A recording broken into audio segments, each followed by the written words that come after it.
En primer lugar, el estudio que nosotros realizamos es para tratamiento de los pacientes que ya son positivos. Es decir, nosotros no evaluamos la fase de prevención, si es que la ivermectina sirve o no para prevenir el coronavirus. No, nosotros en este estudio evaluamos únicamente la parte de tratamiento en pacientes leves a moderados, es decir, que no tenían criterios de internación a la hora del diagnóstico y que ingresaron al estudio a participar en alguna de las dos ramas que tenía este estudio, digamos.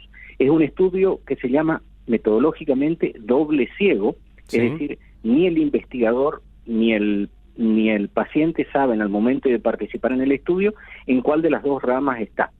Y las dos ramas eran, uno recibía ivermectina y el otro recibía placebo, que es el mismo comprimido que la ivermectina sin ningún tipo de diferencia organoléptica, es decir, a través de los sentidos no nos podemos dar cuenta, y la única diferencia es que el placebo no tiene la droga activa, es decir, no tiene la ivermectina. Entonces se conforman dos grupos que fueron estudiados a lo largo de toda su enfermedad y posteriormente se compararon cómo le fue al grupo que recibió ivermectina contra el grupo que le fue placebo, que estuvo en el grupo placebo. En este caso, nosotros hicimos este estudio para evaluar fundamentalmente como punto final primario cuánto podría influir la ivermectina en la necesidad de hospitalización de los pacientes que tomaban esta droga versus lo que tomaban placebo. Y entonces nos encontramos que los pacientes que tomaban ivermectina tuvieron un 35% menos de internación que los pacientes que no tomaban o que tomaron placebo. Ahora, ¿cuál es el tema, digamos, desde el punto de vista científico y metodológico? Que esta diferencia, al aplicarse los test estadísticos que estudian si es que realmente esa diferencia fue por la droga o puede ser por producto del azar, encontramos que la diferencia no es estadísticamente significativa. Entonces, lo único que podemos decir es que hubo una tendencia a favor de la ivermectina que no alcanzó a tener la contundencia suficiente como para poder decir que efectivamente se debió a eso. Ahora, ¿cómo podemos explicar esta situación? Sí, En porque... primer lugar, podemos explicar por qué la potencia del estudio, es decir, el cálculo que se hizo de la muestra que se necesitaba para tratar de verificar si la ivermectina servía o no, se hizo en base a una ocurrencia de eventos del 10%, es decir, calculamos que se iban a internar el 10% de los pacientes. Pues no, se internaron solamente el 6,9% de los pacientes. Entonces, al haber menos eventos, hay menos posibilidades de poder demostrar la hipótesis que se está evaluando. En segundo lugar, nosotros calculábamos que el impacto que iba a tener la ivermectina rondaría entre un 50 a un 70% de reducción de la hospitalización. Ambicioso, por cierto. Sí. Y entonces nos encontramos que en realidad esto encontró solamente el 35%. Y allí tenemos que explicarnos por qué pudo haber pasado esto. Y probablemente una de las explicaciones más lógicas podría ser que la ivermectina no tiene todo el efecto que quisiéramos que tenga. En segundo lugar, puede ser porque la dosis que nosotros usamos no tenía la suficiente cantidad, digamos, la dosis no era suficiente como para lograr el efecto biológico deseado. Y esto es fácil de entender si uno se imagina que tiene una amigdalitis, por decir un ejemplo, y toma el antibiótico, una porción muy chiquita de lo que realmente le corresponde para ese cuadro clínico, entonces seguramente no va a tener el impacto que está buscando si hacemos un estudio con esa enfermedad. Sí. El mismo caso podría aplicarse si es que nosotros usamos ivermectina a bajas dosis. ¿Y por qué hicimos esto? Porque este trabajo fue diseñado empezamos a trabajar en el mes de mayo, junio, y en ese momento no había evidencias acerca de la relación de la dosis con el efecto antiviral en seres humanos. Y nosotros optamos por usar la dosis que estaba aprobada como antiparasitario en nuestro país. Y entonces, de esta manera, nosotros usamos una dosis equivalente a eso para, sobre todo, darle la seguridad a los pacientes que la dosis que estábamos usando era una dosis segura. La ivermectina tiene una larguísima historia de utilización, se prescriben 2.000 millones de comprimidos por año de ivermectina como antiparasitario, y entonces hay una vasta experiencia de seguridad, sobre todo en la droga, en las dosis que se usan. Hay también algunas experiencias con dosis más altas, pero justamente luego de que nosotros hiciéramos el diseño y ya en marcha nuestro estudio, en septiembre, sale publicado un trabajo argentino, justamente con un investigador principal de allí, de la ciudad de Orán, de Salta, Sí. que es el doctor Alejandro Kroleviecki, que demuestra que efectivamente las dosis más altas tenían efecto antiviral, y que no solamente la administración de dosis más alta, el triple de lo que nosotros usamos, y por 3 días más de lo que nosotros usamos. Nosotros usábamos solamente 2 días de una dosis de escalonada por el peso, que aproximadamente era de 200 microgramos, o sea, 0,2 miligramos por kilo de peso. Y entonces Alejandro Kroleviecki demuestra que triplicando la dosis, y no solamente haciendo eso, sino por 5 días, se demuestra que los pacientes que logran niveles de ivermectina en sangre altos, los niveles más altos, logran un efecto antiviral comprobado.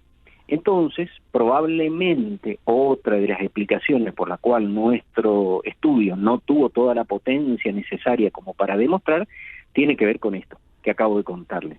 Perdónenme que sea tan técnico. No, pero nos interesa... manera. Nos interesa que sea así, doctor, para poder justamente entender por qué, claro, uno cuando... es un tema bastante controversial incluso dentro del mismo campo de la comunidad científica, científico-médica, digamos, el tema del uso de la ivermectina. Con incluso, a ver, el Ministerio de Salud en sus guías no la recomienda en ninguna fase en la que esté el paciente, ni como profilaxis, ni para leves, ni para moderados, ni para severos, porque considera de que no hay evidencia suficiente. Por eso saber que en nuestro país se llevó a cabo, y además lo que yo quiero destacar, que es un estudio randomizado, como usted lo dijo, a doble ciego, es decir, cumplió con todos los criterios metodológicos que se le exige, y no solamente un metaanálisis o en condiciones de un laboratorio únicamente. Se trabajó con pacientes donde se recibió placebo, es decir, acá ya estamos hablando ya de un estudio un poco más sólido y con datos que van a aportar mucho a esta discusión que hoy tenemos. Y todo lo que vos dijiste se le agrega el hecho de que este trabajo fue publicado en una revista internacional científica de primer nivel mundial, como es el BMC Infectious Disease, que es una de las revistas de mayor prestigio de enfermedades infecciosas, que este logro, digamos así, que logramos desde Gran Bretaña, esta revista, ha sido un gran trabajo realmente, porque esta revista científica de primer nivel tienen control por pares, es decir, tienen árbitros que miran el trabajo, analizan punto por punto, hacen todas las preguntas y cuestionamientos metodológicos, de resultados, de conclusiones, de discusiones, etcétera, y plantean todas las disquisitorias que puedan ocurrírsele como para que verdaderamente la publicación tenga el mayor grado de certeza posible y que el aporte de la evidencia sea sólido. Nosotros, desde que comenzamos a trabajar con esto, decíamos siempre que no teníamos ningún compromiso con la ivermectina. Es más, nuestro trabajo no fue apoyado por la industria farmacológica, ni teníamos a ningún laboratorio ni farmacéutica que nos estuviera esperando los resultados. Esto nosotros lo hicimos absolutamente ad honorem, como parte de nuestro trabajo habitual y sin recibir ningún tipo de estipendio por este tipo de trabajo que hicimos. Hicimos pensando en dos cosas: una, en los pacientes, por la necesidad que todos teníamos de encontrar algo hasta que estuvieran las vacunas o hasta que hubiera alguna droga que fuera efectiva, y dentro de esta droga pintaba como una posibilidad. Y en segundo lugar, teníamos el compromiso con la ciencia, obviamente. Entonces, si nosotros teníamos compromiso con los pacientes y con la ciencia, la ética era lo que debíamos cuidar. Y nosotros siempre decíamos que si bien la ivermectina era una droga noble, y cuando me refiero a este término, me refiero a una droga segura en el término de lo que comenté anteriormente, de el amplio uso que tiene a nivel mundial y con los márgenes de seguridad enorme que tiene. No es una droga que uno toma y que tiene que ser peligrosa, que tiene que entrar a controlar tal o cual cosa porque puede dañar el corazón o puede dañar el hígado o puede dañar. Si bien es un fármaco y puede hacer esas cosas, la posibilidad que eso ocurra es remota, es muy baja. Entonces estábamos usando una droga que era segura. Entonces esto nos daba un margen de tranquilidad enorme para nosotros como investigadores, porque no era un descubrimiento reciente de un fármaco reciente que no sabíamos qué podría llegar a pasar cuando se introducía dentro del cuerpo del ser humano.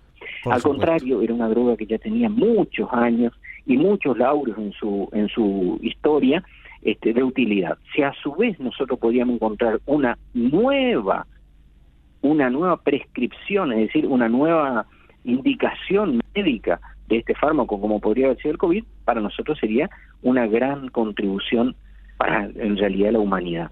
Claro. Y entonces nuestro compromiso, así dijimos, fue con eso. Y por eso nuestro trabajo tiene toda la honestidad de informar los resultados que encontramos, así como los encontramos. Es decir, con toda la honestidad, nos hubiera gustado, pero por supuesto que nos hubiera gustado que la ivermectina le haya dado un paseo al placebo, y que realmente todos los pacientes hubieran estado mejor y que la contundencia haya sido inequívoca. Claro. Pero no fue así. No fue así. Pero además, doctor, entonces, lo que yo quiero destacar de todo esto es que los pacientes recibieron la ivermectina como parte de este ensayo y no fue algo deliberado que después se analizó o se vio el impacto, porque a mí en lo personal, que me dedico a cubrir estos temas, me generó y me genera preocupación cuando veo que se expone a la población o se insta a la población a utilizar la ivermectina como si fuese prácticamente una cura hasta, ya llamaría hasta milagrosa, porque tenés prescripción, incluso por profesionales de la salud que lo hacen, como tomalo por las dudas, tomalo si ya tuviste un contacto estrecho y tomalo por las dudas porque ya estás, no estás saturando correctamente. Es decir, ustedes lo que hicieron fue, como usted bien lo dijo, seguir los pasos éticos que la investigación implica y cumplir con cada uno de ellos, desde la declaración de intereses, de cómo estaba financiada la investigación o no, hasta justamente el paso a paso que se fue dando, el placebo y demás. O sea, eso es lo que en lo personal a mí me agradó mucho de ver este estudio, y la verdad que felicitaciones por este trabajo, porque hay que hacerlo de esta forma, ¿no? Sin patrocinio, sin toda una estructura que te sostenga, y hacerlo desde ahí, por la ciencia misma. Sí, eso asegura un poco la independencia de los intereses, ¿no? Sí. En un mundo donde estamos tan cuestionados, digamos, desde todo como sociedad, yo lo único que lamento que este tema haya generado una grieta más.